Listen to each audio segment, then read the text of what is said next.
Alô, guaibeiros e guaibeiras! Está começando a primeira edição do Cancheiro, programa aqui da Rádio Guaíba, que vai se destinar exclusivamente ao futebol do interior gaúcho. Quero dizer que é uma satisfação estar à frente desse projeto, que chegou a ser um projeto de faculdade e que agora estamos colocando em prática aqui na mais tradicional emissora do Rio Grande do Sul. Agradeço ao coordenador de esportes, Rafael Pfeiffer, ao gerente de jornalismo e esporte, Rafael Sequim, também ao diretor Claudinei Girotti, por esse espaço, por essa oportunidade, para falarmos aí do futebol do interior gaúcho, que muitas vezes carece de uma maior visibilidade, e é isso que vamos buscar dar aqui no Cancheiro, que vai ao ar todo final de semana aqui na Guaíba. E logo depois da reprodução do programa por aqui, fica também à disposição no Spotify para quem quiser acompanhar depois. Estamos no FM 101.3, também no site guaiba.com.br, além do aplicativo da Rádio Guaíba. Você pode mandar o seu recado pelo WhatsApp 519-9388-7532, 519-9388-7532. Pode mandar também sugestões de pautas, de entrevistados. Vamos fazer de uma forma colaborativa o Cancheiro, que, como eu disse, fica à disposição no Spotify, Guaíba Esporte, é só pesquisar por lá. Eu sou o Nicolas Wagner, programa que tem edição do Guilherme Silveira, e como destaquei, coordenação de esportes da Rádio Guaíba é do Rafael Pfeiffer, a gerência de jornalismo e esporte do Rafael Sequim e a direção do Claudinei Girotti.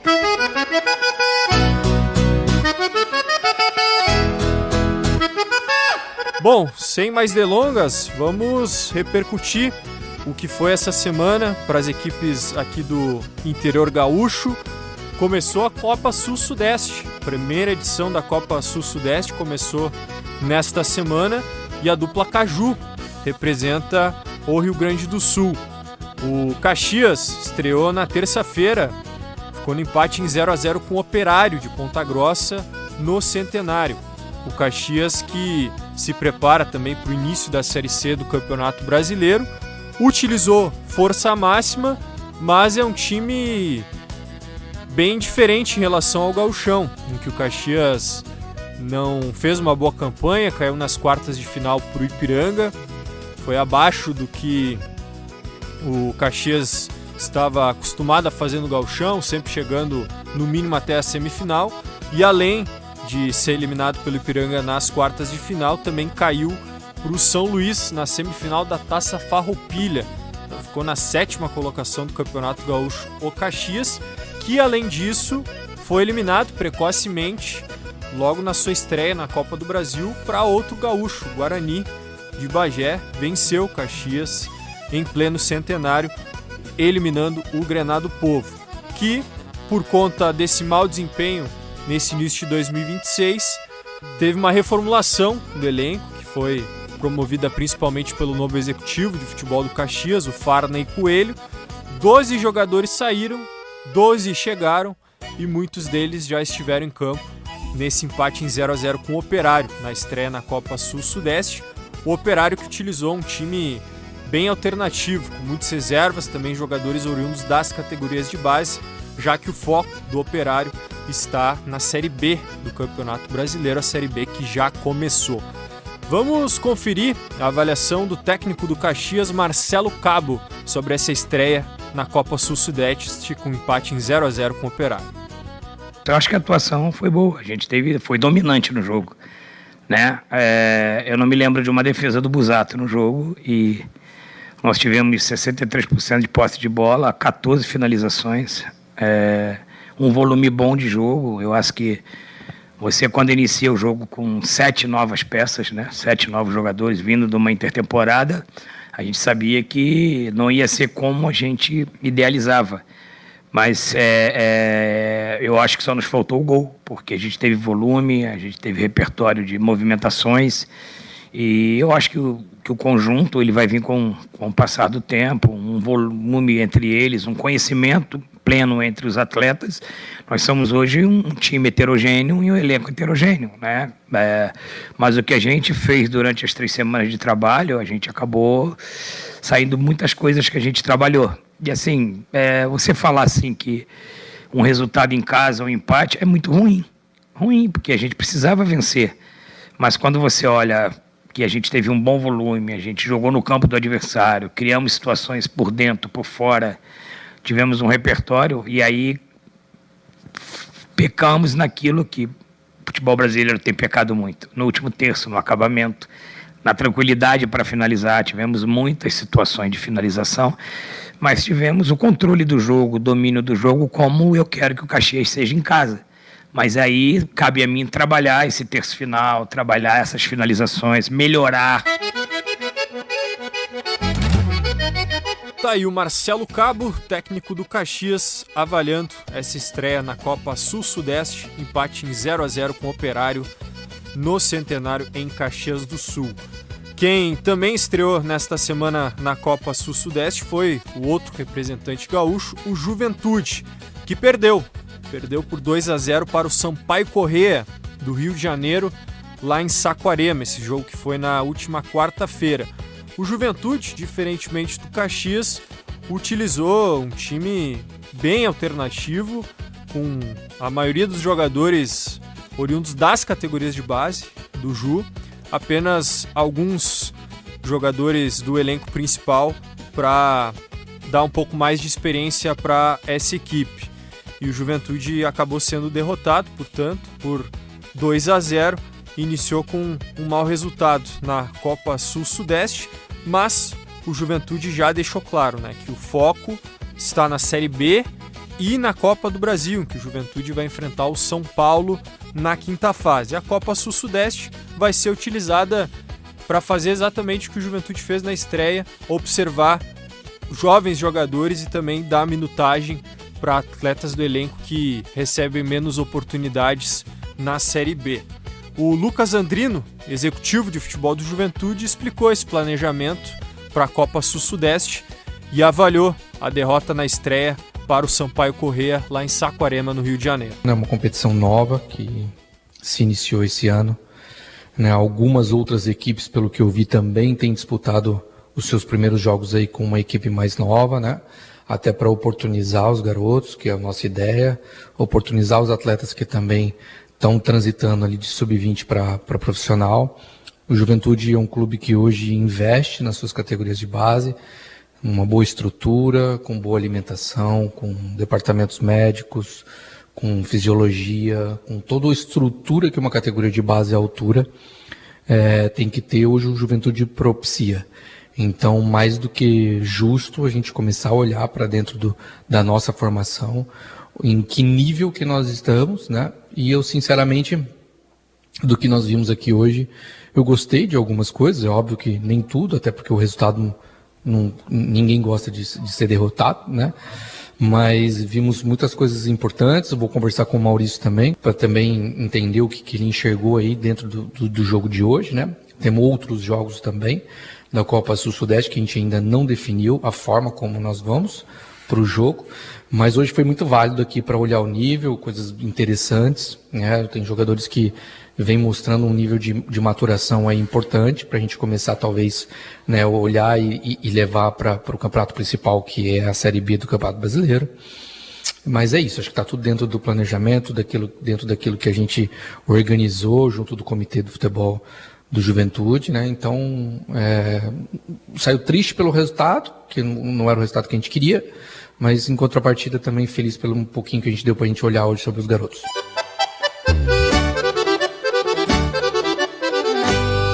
Tá aí o Lucas Andrino, executivo de futebol do Juventude, deixando muito claro qual o planejamento do Ju para essa Copa Sul-Sudeste, que, como já deu para perceber, começou já desprestigiada. Esse novo torneio proposto pela CBF para dar calendário para equipes que não disputam competições internacionais, mas não só o Juventude, como outros times, principalmente esses que já estão envolvidos com a Série B do Campeonato Brasileiro, tem utilizado o time totalmente reserva na Copa Sul-Sudeste. Um dos motivos, além desse calendário que tem competições mais importantes, é a premiação, que não é muito significativa para os padrões do futebol brasileiro, para o que paga uma Série B, para o que paga principalmente uma Copa do Brasil. Para ter uma ideia, nessa primeira fase, o Juventude recebe R$300 mil e o Caxias recebe R$100 mil. Esse valor varia conforme o nível de cada uma das equipes, em termos de divisão nacional, também no ranking da CBF. E o máximo que uma equipe pode arrecadar na Copa Sul-Sudeste, no melhor dos cenários, sendo campeão da competição, é R$1 milhão, que é basicamente uma cota de televisão que o Juventude recebe no Campeonato Gaúcho. Então não é um valor muito significativo e por isso a Copa Sul-Sudeste já começa desprestigiada. Vamos ver como vai ser a sequência da competição e se ela terá futuro. Eu particularmente não acredito nisso. Nem sei se teremos uma segunda edição, mas vamos acompanhar. E outra crítica em relação à Copa Sul-Sudeste, aí que vem dos nossos clubes gaúchos, da dupla Caju, é em relação à data justamente do Clássico Caju. Porque na Copa Sul-Sudeste um grupo enfrenta o outro, então o Caxias e o Juventude estão em grupos diferentes, vão se enfrentar no Centenário na quarta-feira, dia 8 de abril, às 6 horas da tarde. Uma quarta-feira, 6 da tarde, terá o Caju no Centenário. Isso, óbvio, não pegou bem por parte dos dois clubes e principalmente da torcida. O pessoal que trabalha até final da tarde fica difícil, né, para ir até o Centenário acompanhar esse clássico. Como eu disse, são dois grupos na Copa Sul-Sudeste, em que um grupo enfrenta o outro.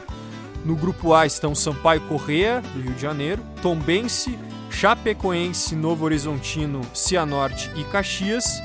E no grupo B, Volta Redonda, América Mineiro, Operário, Avaí, São Bernardo e o Juventude. Dois grupos com 6 equipes, um grupo enfrenta o outro. Os dois melhores de cada chave avançam para a semifinal. Nessa primeira fase, turno único. Aí semifinal e final com jogos de ida e volta. O campeão garante uma vaga direta na terceira fase da Copa do Brasil do ano que vem. E além da Copa Sul-Sudeste, Juventude está na Série B do Campeonato Brasileiro, que começou.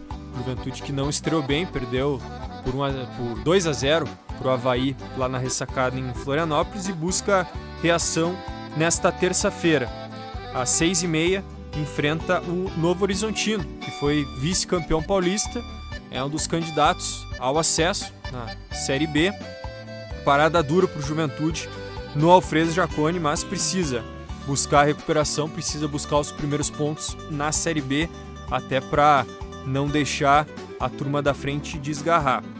Já o Caxias estreia na Série C do Campeonato Brasileiro no próximo sábado, dia 4 de abril, 6 horas da tarde, contra o Brusque, em Santa Catarina. O outro representante gaúcho na Série C é o Ipiranga, que estreia contra o Figueirense na segunda-feira, dia 6 de abril, às 8 horas da noite, no Colosso da Lagoa. São 20 times na Série C, que se enfrentam todos contra todos em turno único. Os 8 melhores se classificam para a próxima fase, e aí são aqueles 2 quadrangulares em que os 2 primeiros de cada grupo sobem para a Série B de 2027. Falando agora da Série D do Campeonato Brasileiro, começa também, assim como a Série C, no próximo final de semana. E temos 4 representantes gaúchos. São eles São Luís, Guarani, São José e Brasil de Pelotas.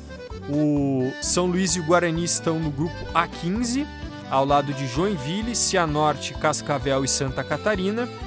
E São José e Brasil estão no grupo A16, com Blumenau, Azures, Marcílio Dias e São Joséense. São 96 clubes agora na Série D, houve um aumento. Esses 96 clubes foram divididos em 16 grupos com 6 equipes cada.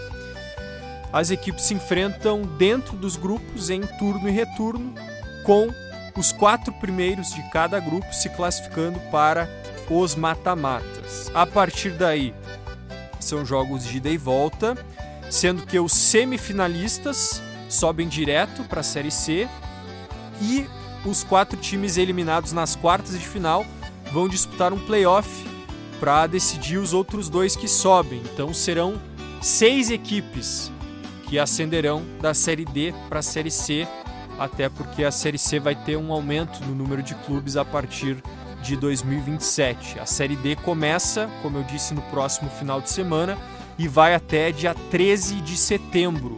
E a CBF divulgou, nessa semana que passou, a tabela de jogos da Série D, já detalhada, então os gaúchos já sabem quem vão enfrentar na primeira rodada, por exemplo.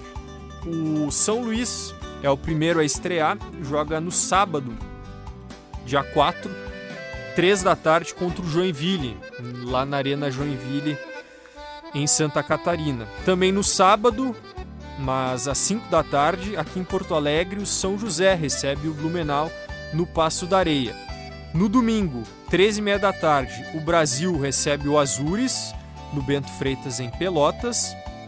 Primeiro jogo do Brasil como SAF. E o Guarani de Bagé, também no domingo, dia 5, 4 horas da tarde, enfrenta o Cianorte lá no Paraná. E aconteceria na última sexta-feira o Congresso Técnico da Copa da Federação Gaúcha de Futebol de 2026, mas novamente esse Congresso Técnico foi adiado e agora vai acontecer na segunda-feira, essa segunda, dia 30.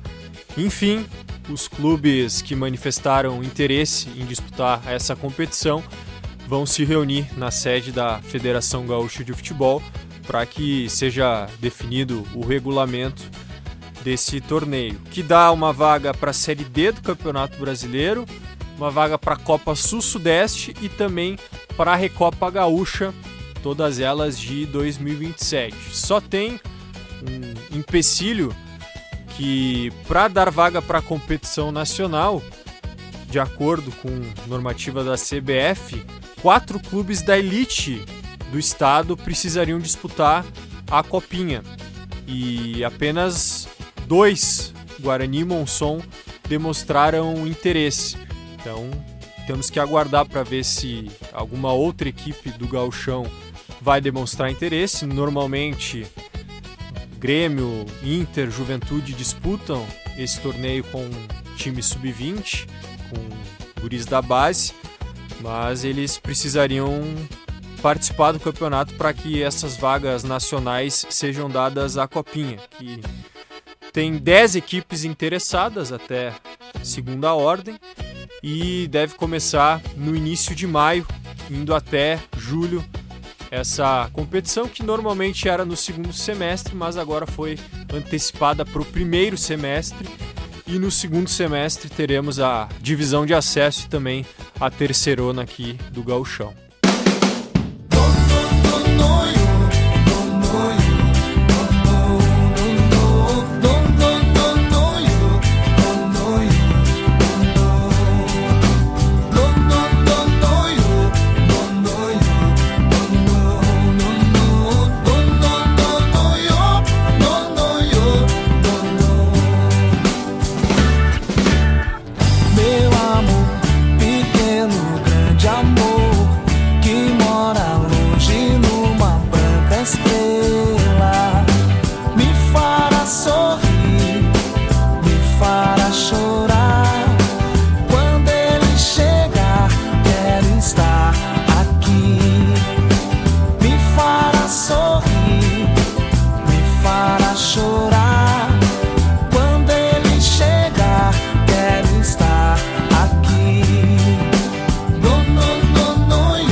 Bom, falamos antes sobre a Copa Sul-Sudeste, em que o Caxias estreou no meio da semana, e está na linha com a gente um dos reforços do Caxias para essa sequência da temporada, destaque no Campeonato Gaúcho pelo São Luís, Felipe Rangel. Tudo certo, Felipe? Prazer falar contigo aqui na Rádio Guaíba.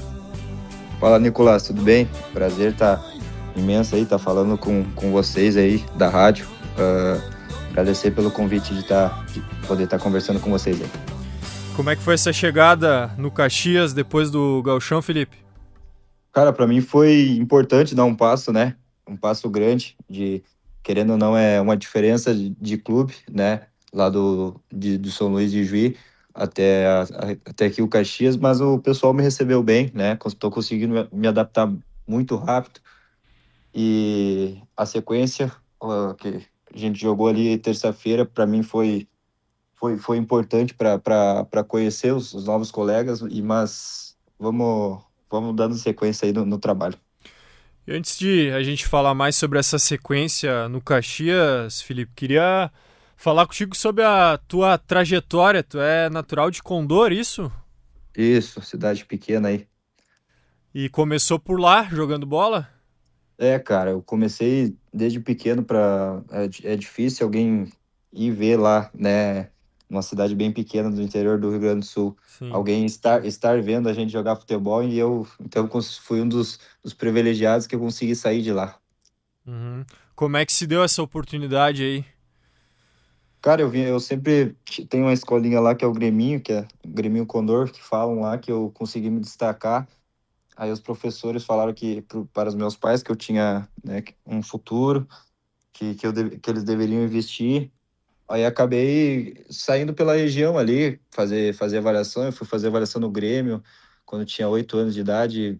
Aos 9 fui pro Inter, aos 10 fiz também retornei pro Grêmio, mas eu passei nos 3, só que meus pais, por medo de não achar serviço na capital, acabaram optando por ficar por Condor mesmo. Uhum. E aí, mais tarde, né, tu vai pro Panambi, Ipiranga, União Frederiquense, teve passagem também pela base do Juventude, né, Felipe? Isso, Aí eu fiz um pouco de base nos clubes gaúchos ali, nos clubes gaúchos, fiz em quase todos, né? No Ipiranga de Erechim, passei ali no União Frederiquense, até tu falou aqui no Juventude, na Sub-20, joguei uma copinha aqui para eles, daí voltei lá pro Frederico e me profissionalizei lá. Eu sei que fica meio complicado falar do Juventude agora estando no rival, né, Felipe? Mas quanto foi importante para ti essa experiência em um clube que tem tradição de categorias de base e uma estrutura boa também, né? Sim, eu vim pensando nisso daí mesmo que tu falou, né? Numa oportunidade que todo mundo olha o Caxias, o Juventude com outros olhos também, por ter saído vários jogadores ali, né? Então eu, como já do interior, vim com essa mentalidade de fazer uma base boa ali, fazer uma copinha boa para alguém tá olhando e eu conseguir outro clube, né? Uhum. E em relação ao teu posicionamento, Felipe, eu lembro de te ver jogando como atacante de lado no União Frederiquense, mas no Gauchão agora tu te destaca jogando mais adiantado, né? Como um 9 de movimentação. Como é que foi esse teu desenvolvimento? Tu jogava pelo lado, mais na base, como centroavante? E qual a tua preferência também? Eu sempre joguei pelo lado. Uhum. Né? Eu nunca tinha jogado, nunca mesmo, ali onde eu tô atuando agora. É bom lembrar também que eu não sou um centroavante, né? Sim. Para quem vai tá escutando isso daí, eu não sou um 9. Mas ali no São Luís, o Paulo Henrique me falou que gostava bastante também das movimentações minhas, que era para fazer por dentro, isso daí, não pela beirada, né? E acabou dando certo, cara. Comecei a fazer gols, as marcações não acompanhavam e davam mais espaço para eu finalizar, e acabou tudo dando certo, graças a Deus. É que normalmente os zagueiros têm como referência um centroavante mais de presença física, e aí quando pega um 9 de movimentação não sabe muito o que faz, né? Se vai atrás de ti ou se fica posicionado. Com certeza Hoje, pô, Se a gente for analisar qualquer jogo, os torcedores, qualquer adversário vai esperar um camisa 9 como referência lá na frente, né? Então, daí vai vir um falso 9, como a gente chama, fica difícil, fica para eles. Tanto os meus companheiros aqui que falam, o Maurício, que tá me marcando no dia a dia aqui, lá em Juí também, eles falam que é muito difícil marcar essas pessoas que são os falsos 9, né? Que não fico parado no meio deles. Então, esse ponto eu tenho de positivo aí.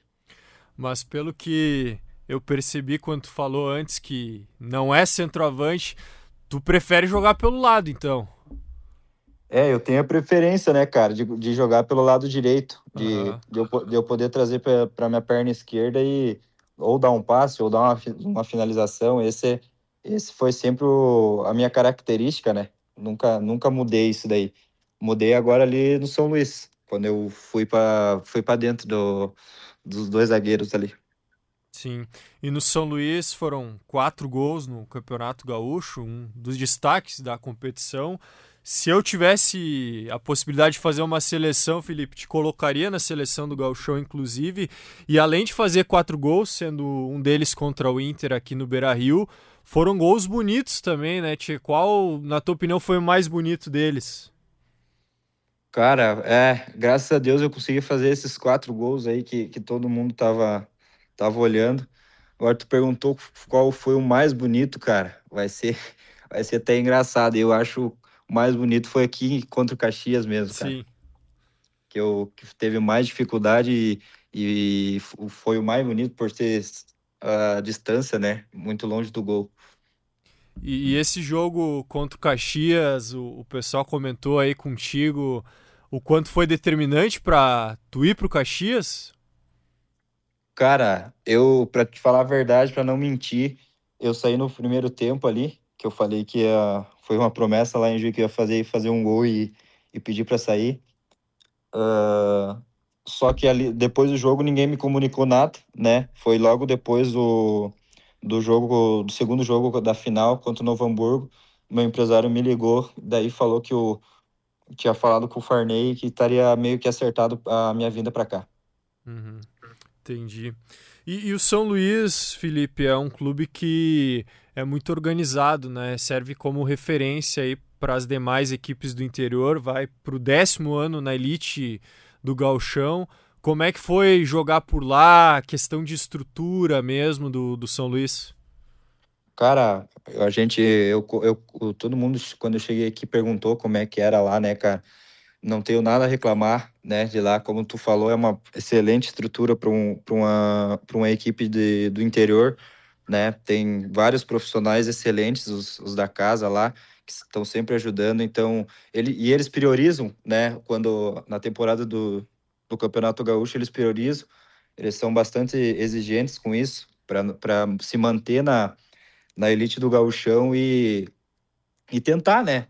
Se não der para passar das semifinais, a gente vai disputando essas taças farroupilhas aí. Uhum. E a própria questão do gramado do 19 de outubro, né, Felipe, foi trocado alguns anos atrás, 2017, se não me engano, quando o São Luís sobe, e é um dos melhores gramados do interior. Isso para vocês ajuda muito, né? Porque às vezes o gramado não estando nas melhores condições aí pelo interior dificulta para vocês demonstrarem a qualidade que tem, né? Com certeza, isso daí, se tu for falar com qualquer atleta de futebol, isso daí é muito importante para a gente chegar num gramado bom. É totalmente diferente e é totalmente diferente o jogo, né? Chega num gramado ruim, vai ser um gauchão raiz mesmo, aquelas bolas só disputadas em cima, bola de primeira e segunda bola. Mas aí tu vai pegar um campo, São Luís, né? Na exemplo, Beira-Rio, Arena, vai pegando esses campos aí e a gente pode propor o jogo, mostrar as qualidades, né? Então isso é muito importante para nós. E lá no São Luís também, Felipe, vocês tiveram a peculiaridade de ter uma troca de treinador depois da primeira rodada, né? Como é que foi fazer uma pré-temporada inteira com o Christian de Souza e aí de repente ele não é mais o técnico e chega o Paulo Henrique Marques já com a competição em andamento? Isso daí foi muito rápido, cara, foi muito para nós, porque a gente jogou, se eu não me engano, contra o Caxias lá, Uhum. e no outro dia o Christian já não estava mais lá. Aí ninguém entendeu nada, a gente conversou, não começava o treino, aí chegou o supervisor, que é o Thiago, lá e comentou que ele tinha pedido demissão, que ia para outro clube. Aí a gente ficou sem entender nada, porque ele não comentou com nenhum jogador, né, que ia sair. Uhum. Então, para nós foi estranho. A gente achou até, comentou lá que ficou falta de respeito com nós atletas, né? Porque ele Uhum. não deu satisfação nenhuma para nós. Nossa equipe estava comprando a ideia dele. Infelizmente ele saiu. Nossa equipe tinha vários jogadores de qualidade. Paulo Henrique pegou essa nossa equipe pronta quase, só mudou algumas peças e deu tudo certo no final. E para ti acabou sendo bom porque o Paulo te coloca como titular nessa função diferente, nova para ti, e deu muito certo, né, Felipe? Com o Christian para não te mentir, eu tava no terceiro time, tava só treinando para completar treino, então chega o Paulo e vê minhas movimentações. O Paulo, eu joguei, a gente jogou lá em Santa Maria, lá ele só tava olhando, daí quem tinha tomado frente o jogo era o Thiago, aquele Uhum. jogo, e o Paulo só tava olhando. Eu entrei de 10 aquele jogo, então ele viu minhas movimentações. No outro treino ele já me colocou de 9 e daí eu não saí mais.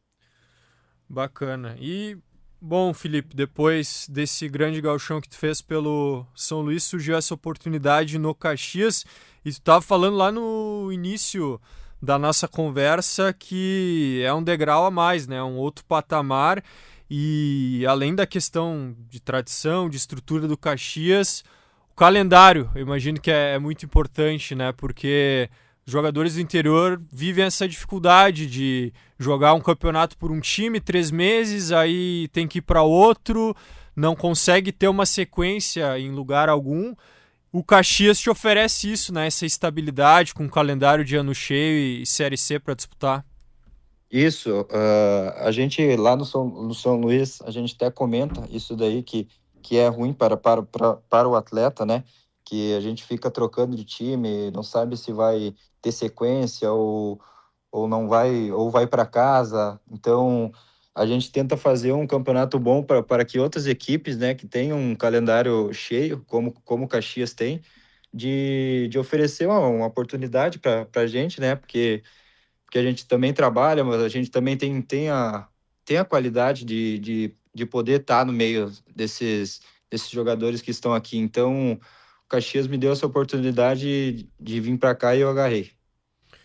E ao mesmo tempo, né, que abre aí mercado e é uma oportunidade boa, mas com ela vem a pressão da torcida, né, Felipe? Tu já teve esse contato, essa dimensão, né, de quanto cobra o torcedor do Caxias e quanto ele quer a entrega dentro de campo?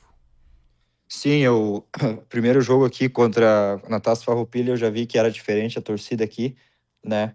Uma torcida que cobra bastante, que quer alta intensidade toda hora. E eles estão no direito deles, né? São torcedores, a gente tem que entender também isso daí. Mas para mim é um fator bom, cara, porque eu gosto de pressão, eu gosto que eles fiquem falando, né? Cobram para fazer gol, cobram quando a gente erra. Então, isso daí sempre vai ter em vários times aí, times grandes. A gente tem que saber suportar isso, que a gente conversa agora, os jogadores novos que chegou aqui no Caxias. Então, a gente viu já que é uma grande pressão que a gente tem na torcida aqui, né? A gente sabia que não foi como planejado o calendário no Gauchão aqui na Taça Farroupilha e na Copa do Brasil, que o Caxias acabou caindo, Uhum. mas a gente vai acertar tudo aí. E é preferível, imagino, para vocês jogar com a pressão, mas tendo presença da torcida, do que daqui a pouco jogar num estádio vazio em que ninguém te cobra, mas também ninguém te apoia, né, Felipe? Isso, a gente precisa deles, né? Como eu falei, a gente tem que saber suportar a pressão deles, porque a gente sabe quando a gente tiver a nossa primeira vitória, eles vão estar ali com a gente apoiando, dando abraço, pedindo autógrafo, foto. Então, isso é muito importante porque vai jogar num estádio vazio para tu ver, tu não olha para os lados, não tem ninguém para te apoiar, tu vai estar jogando um jogo amistoso, então não tem graça. E tu falou sobre o Caxias não ter alcançado os objetivos nesse início de ano, não fez uma grande campanha no Gauchão, foi eliminado na Copa do Brasil e, por consequência, teve uma grande reformulação no elenco. Os jogadores saíram, muitos chegaram, como é o teu caso.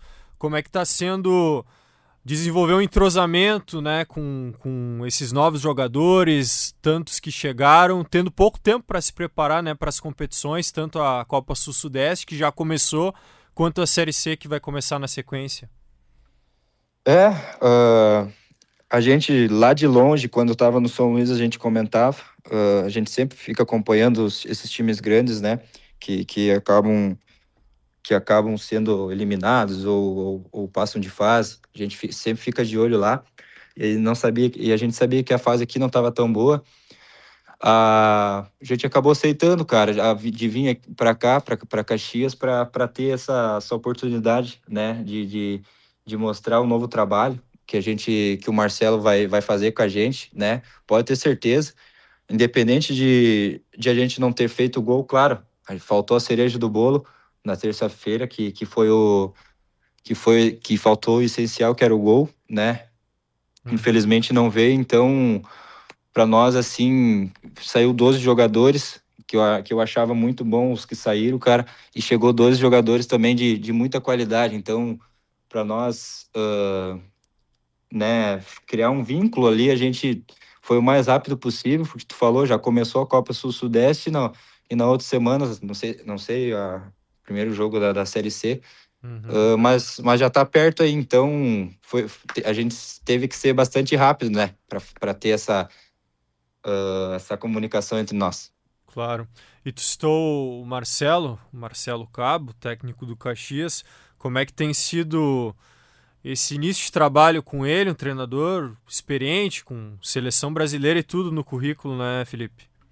Sim, o Marcelo é um baita treinador, né? Nunca tinha trabalhado com ele, só agora contra, mas ele viu que também eu não sou, já conversamos viu que eu não sou um centroavante de origem, e tanto que ele aceitou minha contratação foi por causa disso, né? Que ele falou que gosta também das minhas movimentações ali na frente, que não quer que eu fique parado, que eu fique fazendo facão para todos os lados, né? E assim ele vai me usar ali na frente, né? Não sei se o Caxias vai trazer outro centroavante de origem, não tô sabendo disso, mas enquanto eu estiver ali, ele falou, ó, Rangel, fica fazendo isso, fica incomodando os dois zagueiros, fica eles fazendo ir atrás de você, que vai sobrar espaço para os companheiros usar esses espaços aí e em direção ao gol. Pois é, eu ia justamente te perguntar, porque contra o Operário tu jogou como 9, mas não dá para saber então ainda se é circunstancial ou se ele realmente pretende te utilizar ali daqui para frente. Pois é, eu comentei com ele assim, ó, eu não gosto de fazer centroavante, né? De ficar parado ali como um 9. Disputar a bola assim, claro, a gente vai disputar na circunstância do jogo. Mas como 9 de origem, eu não tenho preferência, eu gosto de ficar movimentando. Então, ele falou, me usou ali agora contra o Operário, falou para eu ficar mais, porque o Calhos também, ele vem um pouco mais para dentro, né? Tá quase na minha linha, então às vezes eu não tenho para onde movimentar e eu tenho que ficar parado ali esperando, né? Fazer um facão ou receber a bola no pé, ou sobrar uma ali, eu vou ter que fazer. Então, vamos ver o que o Marcelo vai fazer aí para domingo e tomara que dê certo. Perfeito. Felipe Rangel, atacante do Caxias. Obrigado por conversar com a gente aqui, Felipe. Parabéns pelo gauchão que fez aí pelo São Luís e sucesso na sequência com a camisa do Caxias. Muito obrigado aí, Nicolas, pelo convite de estar conversando aí com vocês. Vamos trabalhando que se Deus quiser vai dar tudo certo no final. Com certeza. Um abraço, Felipe. Até mais. Abração, tudo de bom aí.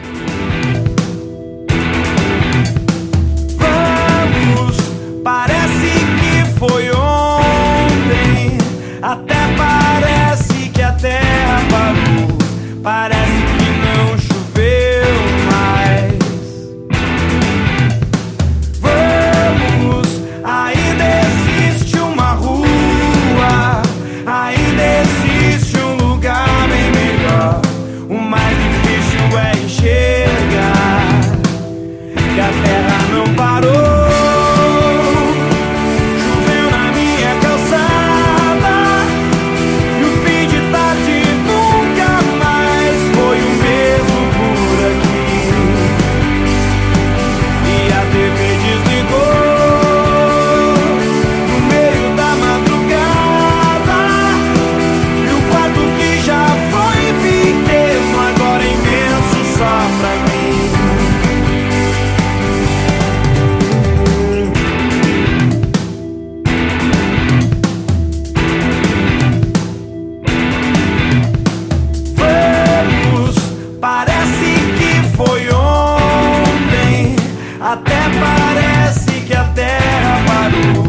Parece que não choveu mais.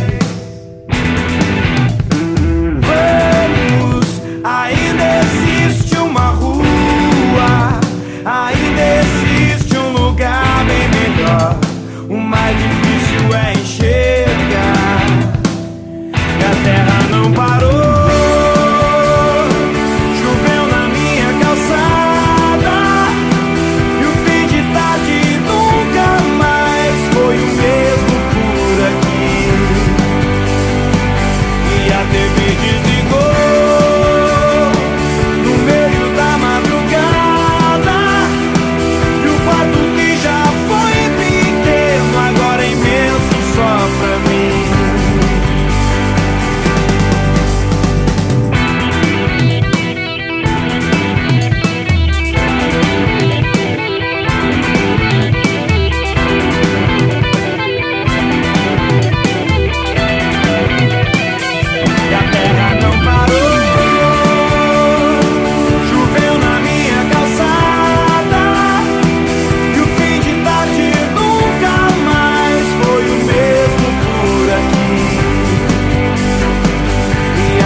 Nessa semana também o Monson anunciou renovação de contrato com Arilson Costa para ser o treinador da equipe, tanto na Copa da Federação, agora a partir de maio, quanto no Gauchão do ano que vem.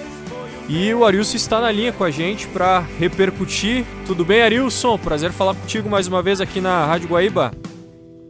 Tudo certo, graças a Deus. Prazer é todo meu. Na luta, na peleia. Isso aí, sempre na luta, sempre na peleia. E como é que foi a conversa com o Vitor Hugo para acertar essa renovação com o Monson, Arilson? Então, a gente, assumiu ali quando está no quadrangular da morte, no Gauchão. E graças a Deus a gente conseguiu escapar do rebaixamento e conversei com a diretoria, com o presidente, com o Vitor, e fizeram uma proposta para eu ficar na Copinha. E nós chegamos a um acordo que eu iria ficar na Copinha, mas também eu queria ser o treinador do Gauchão, do ano que vem. Então a gente chegou a um acordo, a gente conversou, ficou uma semana conversando, chegou a um acordo e eu fiz um contrato até o final do Gauchão do ano que vem. Acredito que foi bom para ambas as partes. É importante essa estabilidade também, Arilson, porque tanto para treinador quanto para jogador no interior, normalmente os contratos são curtos, de 3 meses, agora tendo esse contrato mais longo te dá tranquilidade para trabalhar. Sem dúvida, essa sequência de treinamento e trabalho para nós é importante, Para mim é importante como treinador, Vai ficar alguns jogadores que estavam no Gauchão, a gente vai contratar outros, mas é importante dar sequência, porque a Copinha vai ser mais ou menos um laboratório para nós preparar o time para o Gauchão do ano que vem. Então para mim vai ser importante essa sequência aí no Monson. Ao mesmo tempo, Arilson, tu tem um projeto no Sapucaense, na base, inclusive revelar para nossa audiência, enquanto conversamos, tu está observando o treino aí em Sapucaia. Como é que fica esse projeto do Sapucaense à medida que tu vai voltar a trabalhar no Monson? Então, o projeto que já tem 1 ano e meio já, Então a gente tem sub-15, sub-17, sub-20, iniciação que é dos 6 aos 13 anos. Né? Eu sou um dos gestores aqui, né? Tenho mais 3 sócios. E a gente tem treinador de goleiro, tem preparador físico, né? Tem massagista, o staff todo. Então eu continuo, né? Como gestor do clube, mas o meu foco é no Sapucaense. Aqui, quando eu tiver uma foco, com certeza eu vou vir aqui no Sapucaense. Tanto é que eu tô aqui hoje, né? Teve um amistoso entre os sub-11 do Inter e agora tá dando treino da sub-17. Então eu vou continuar, posso ver os outros, porque aqui na verdade sou um gestor, né? Eu posso fazer à distância, ligar para a comissão técnica aqui das categorias, então para mim tá tranquilo. Perfeito. E em relação ao trabalho no Monson, no Gauchão, Arilson, conseguiu o feito de manter a equipe na elite do futebol gaúcho. Não era uma tarefa fácil, né? Tu chega ali pro quadrangular da morte. Como é que foi esse trabalho e principalmente como recuperar os jogadores depois de uma primeira fase que não foi muito boa? Então, quando eu cheguei lá, faltando 21, 22 dias para acabar a competição, nós tínhamos 4 jogos, eu conversei com a comissão, com a diretoria e com os atletas. E não tinha muita coisa que fazer, fisicamente, nem tecnicamente, taticamente, pouca coisa. Era mais o mental, era mais a conversa, né? Então, eu conversei com eles, né? Todos os dias, treinamento e conversa e, felizmente, na última partida a gente conseguiu se livrar do rebaixamento.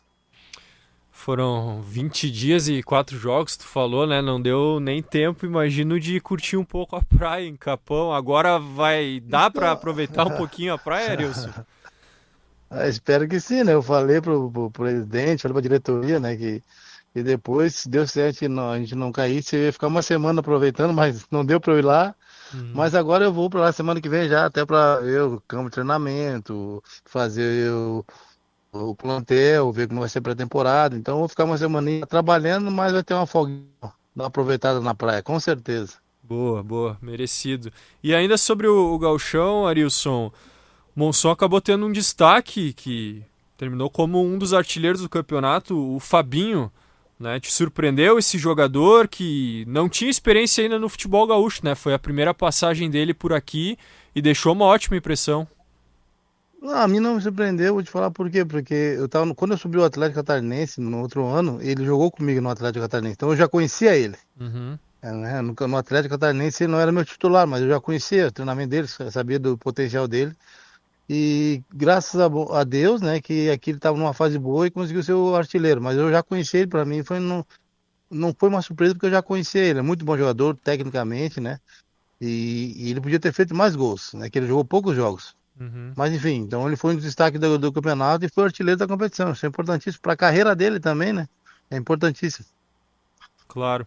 E vai dar para manter uma base de time do Gauchão para a Copinha, Arilson? Imagino que seja difícil porque muitos jogadores aí se empregaram em Série D, por exemplo, o Thalheimer foi para o São Luís, né?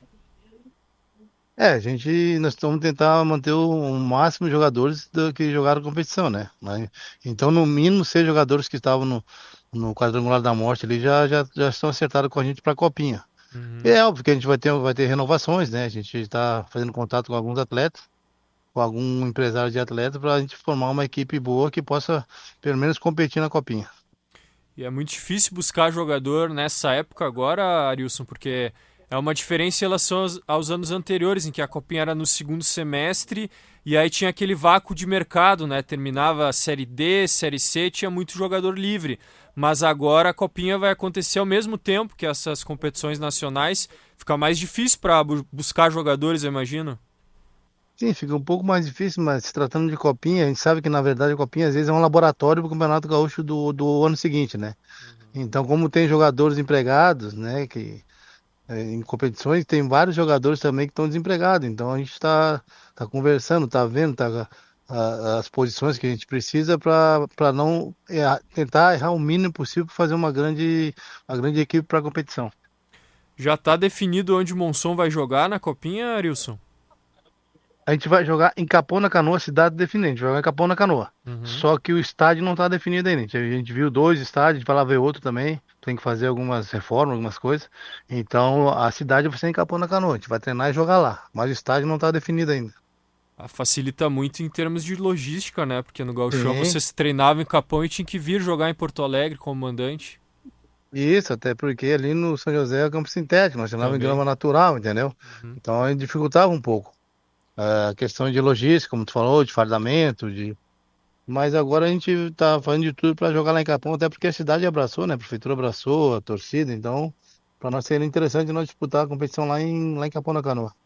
E o que o Vitor Hugo te passou sobre o projeto do Monson para o futuro, se fala muito sobre a construção de um estádio em Capão, isso vai sair do papel? Esperamos que sim, né? A gente conversa diariamente, eu, o Vitor, o Matheus, né, que é meu auxiliar, né, com o Benício, a galera toda, a gente conversa diariamente e a intenção é sim, fazer uma arena lá, mas sabe que isso precisa de tempo, de dinheiro, né? Sabe como é que é, né? Mas acredito que vão fazer sim, não sei quando, mas espero que saia. Sim. E o Vitor Hugo herdou uma dívida que para um clube jovem é muito grande, né, Arilson? Em relação a vocês profissionais desse último gauchão, foi tudo acertado? Tá tudo em dia? Não, não tem alguma pendência, mas não é muita coisa não, cara. Se eu não me engano é pouca coisa, mas não é isso que estão falando de 2 meses, 3 meses, isso aí é tudo mentira. Tem algumas pendências ali, mas eles vão saldar agora, no mês que vem. Já conversei com o Vitor, né, que é o presidente, com a diretoria. Já conversei com alguns atletas também. Então é óbvio, né, que o cara trabalhou, tem que receber. Uhum. Mas a gente sabe também que o futebol gaúcho é difícil. Não só o futebol gaúcho, né, como todo o campeonato. Então a gente tem algumas deficiências, né, alguns compromissos, mas com certeza eles me prometeram que nesse mês vão saldar todas as dívidas que tem lá no clube. Tá certo. Arilson Costa, de contrato renovado com o Monson. Obrigado por conversar com a gente aqui na Rádio Guaíba, Arilson, e sucesso na sequência do trabalho. Valeu então, um abração para vocês aí, fique com Deus. Abraço.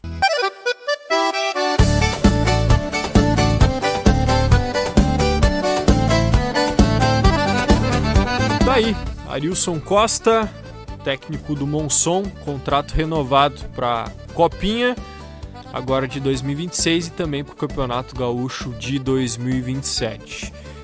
E assim fechamos a primeira edição do Cancheiro, agradecendo a audiência de todos. O programa fica à disposição no Spotify para quem perdeu alguma parte ou quiser conferir de novo depois. A gente volta a se encontrar no próximo final de semana, trazendo muito conteúdo sobre o nosso futebol do interior gaúcho. Um abraço e até mais!